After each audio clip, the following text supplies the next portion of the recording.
আজকে আমি কাঁকরোল দিয়ে একটা অন্যরকম তরকারি বানাবো। কাঁকরোলগুলো না একটু বুড়ো হয়ে গেছিলো, এই দেখুন। তো ফেলে দেব, তো আমি কাঁকরোলটা কেটে কাঁকরোলের ভেতরের যে দানাগুলো বুড়ো হয়েছিল সেগুলো ফেলে দিয়েছি। তারপরে কাঁকরোলটা এইভাবে কুচিয়ে নিয়েছি। কিছু কিছু কাঁকরোল ভালো ছিল, সেগুলো যে কচি কচি দানার জন্য রেখে দিয়েছি। এবার এর সাথে আমার লাগবে আম। এটার নাম হচ্ছে কাঁকরোলের আম কাসুন্দি। এবার আমরা কি করব, প্রথমে কড়াইয়ে যে গরম করতে দিয়েছি এতে সামান্য একটু তেল দেবো, খুব বেশি তেল দেবো না, অল্প অল্প তেল দিলাম। তেলটাকে এবার একটু ভালো করে গরম করতে হবে।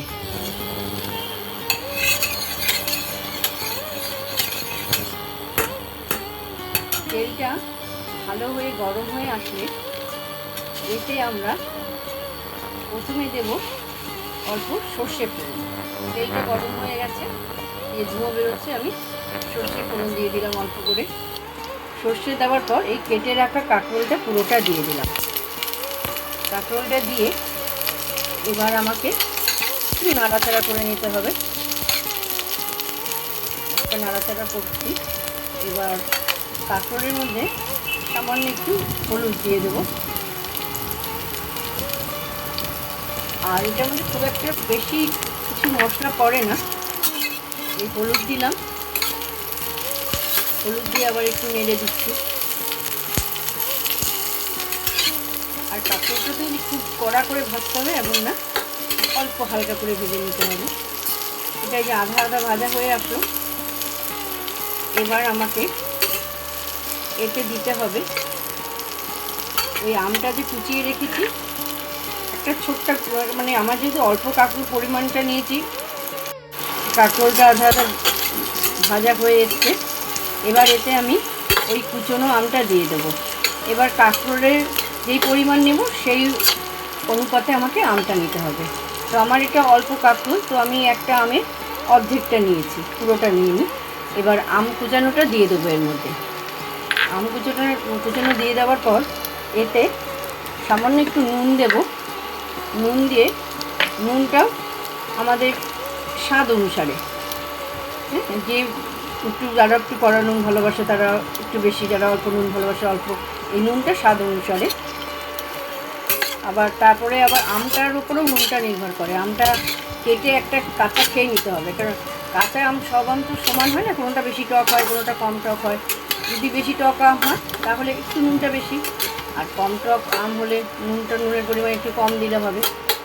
এটাকে এবার একটু আমি ঢাকা দিয়ে রেখে, এটাকে এই যে নেড়ে টেড়ে নিলাম। এবার একটু কম আঁচ করে অল্প করে একটু ঢাকা দিয়ে রাখতে হবে। ঢাকা দিলে কি হবে, জিনিসটা একটু মজে উঠবে। খুব বেশি তো এটা কিছু কষাতে হবে না বা কড়া করে ভাজতেও হবে না, এটা হালকা হালকা ভাজা হবে, কিন্তু কম আঁচ করে এটা একটুখানি ঢাকা দিয়ে খানিকক্ষণ রাখলে জিনিসটা মজে যায় সুন্দরভাবে।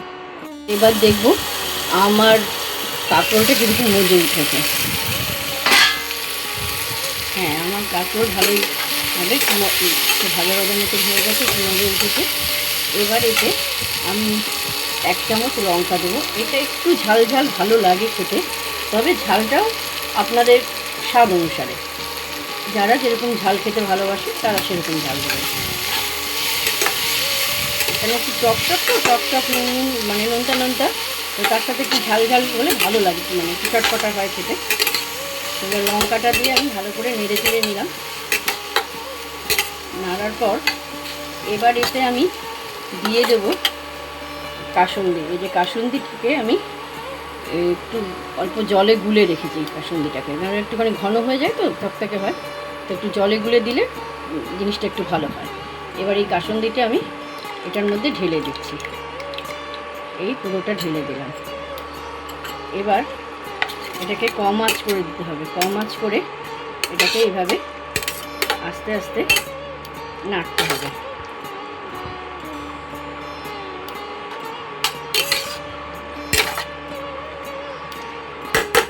এটা নেড়ে সামান্য আবার একটুখানি কিছুক্ষণের সময়ের জন্য এটাকে ঢেকে দিতে হবে।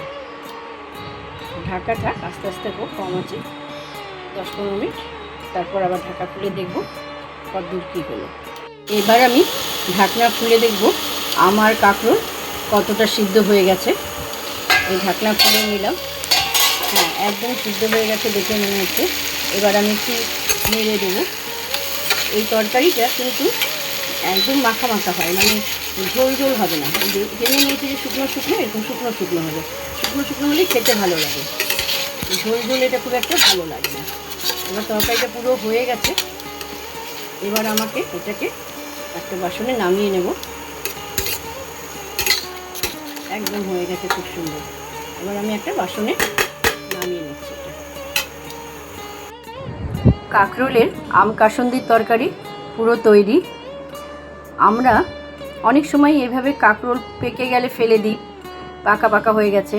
তো সেই কাঁকরোলগুলো ফেলে না দিয়ে ওটা কেটে ওই পাকা দানাগুলো বার করে নিয়ে তারপর ওগুলোকে কাঁকরোলকে ভালো করে কুচিয়ে ধুয়ে রেডি করে রেখে, এবার গরমকালে কাঁচা আম তো খুব ভালোই লাগে সবার খেতে, গন্ধটাও ভালো লাগে, শরীরও ঠান্ডা রাখে।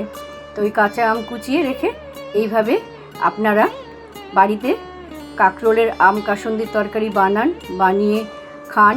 খেয়ে কেমন লাগলো আমায় অবশ্যই জানান। আপনাদের সবার মতামতের আশায় বসে রইলাম।